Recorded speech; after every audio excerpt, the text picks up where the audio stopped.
Teacher, Ramzan क्या होता है? क्या ये स्पेशल महीना है? इसमें क्या होता है? रमजान इस्लाम का बहुत ही मुकद्दस और बरकत वाला महीना है। इस महीने में अल्लाह ताला ने कुरान नाजिल फरमाया।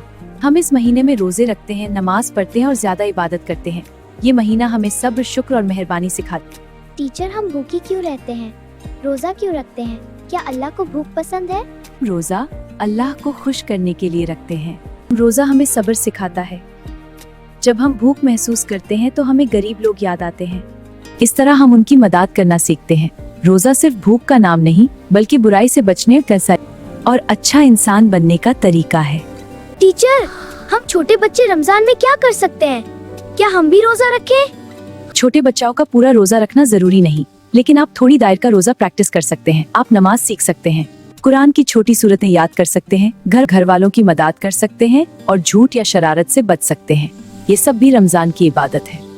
टीचर, रमजान में कौन सी स्पेशल दुआ पढ़ते हैं? रमजान में ये दुआ पढ़ें, अल्लाहुम्मा इन्नका अफूवन तुहिब्बुल अफ़्वा फ़अफ़ु अन्नी। इसका मतलब है, या अल्लाह, आप माफ करने वाले हैं और माफी पसंद करते हैं, हमें भी माफ फरमा दें।